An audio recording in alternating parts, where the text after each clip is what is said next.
पारिजात फूल की स्वर्गीय कहानी भारतीय पौराणिक कथाओं में महत्वपूर्ण स्थान रखती है। ये फूल न केवल अपनी सुंदरता के लिए जाना जाता है, बल्कि इसके पीछे छिपी दिव्य कहानी और धार्मिक महत्व भी इसे खास बनाते हैं।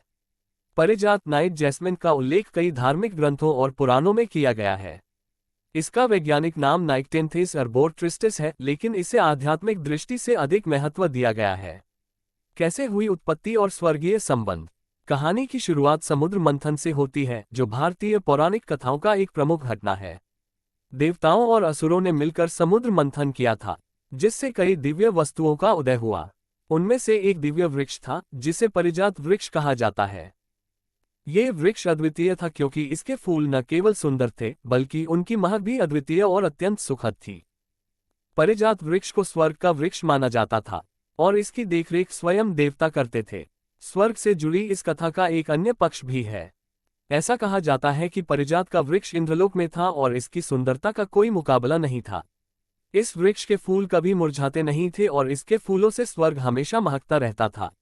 देवताओं की पत्नियां इस वृक्ष के फूलों से सजीव होती थीं और इसे सौंदर्य और आभा का प्रतीक मानती थीं।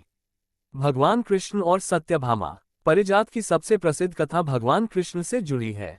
जब भगवान कृष्ण की पत्नी सत्यभामा ने स्वर्ग के पारिजात वृक्ष की सुंदरता के बारे में सुना, तो वह इस वृक्ष को पृथ्वी पर लाना चाहती थी। सत्यभामा की इच्छा थी कि पारिजात वृक्ष उनके महल के बगीचे में हो, ताकि वह उसकी सुंदरता का आनंद ले सके।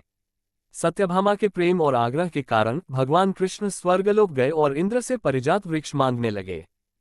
इंद्र ने पहले तो वृक्ष देने से इनकार किया, क्योंकि यह स्वर्ग की शोभा थी। लेकिन कृष्ण के आग्रह और उनकी दिव्यता को देखते हुए इंद्र ने आखिरकार वृक्ष देने का निर्णय लिया। हालांकि इंद्र ने ये शर्त रखी कि यह वृक्ष केवल भगवान कृष्ण के लिए हो सकता है, न कि किसी अन्य के लिए। रुक्मिणी और सत्यभामा के बीच द्वंद्व। पारिजात वृक्ष को लेकर कृष्ण की पत्नियों रुक्मिणी और सत्यभामा के बीच भी एक दिलचस्प घटना घटित हुई। सत्यभामा चाहती थी कि यह वृक्ष केवल उनके महल में लगाया जाए, जबकि रुक्मिणी को भी इसकी सुंदरता पसंद थी। कृष्ण ने बड़ी चतुराई से इस समस्या का समाधान किया।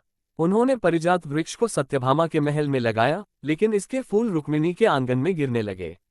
इस प्रकार दोनों रानियां पारिजात के फूलों का आनंद ले सकीं। धार्मिक और सांस्कृतिक महत्व। पारिजात वृक्ष और उसके फूल का धार्मिक महत्व भी अत्यधिक है। हिंदू धर्म में इसे शुद्धता, प्रेम और अध्यात्म का प्रतीक माना जाता है। भगवान विष्णु और लक्ष्मी की पूजा में इस फूल का विशेष स्थान है।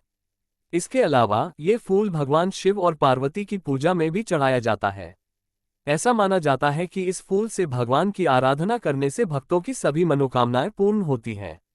निष्कर्ष। पारिजात वृक्ष और इसके फूल केवल एक पौधा नहीं, बल्कि भारतीय संस्कृति, पौराणिक कथाओं और धार्मिक आस्थाओं का प्रतीक है। इसका स्वर्गीय संबंध, देवताओं की कहानियों में इसकी उपस्थिति और इसकी दिव्यता इसे एक अद्वितीय स्थान प्रदान करती है। ये फूल न केवल सौंदर्य और शांति का प्रतीक है, बल्कि इसका आध्यात्मिक और औषधीय महत्व भी इसे विशेष बनाता है।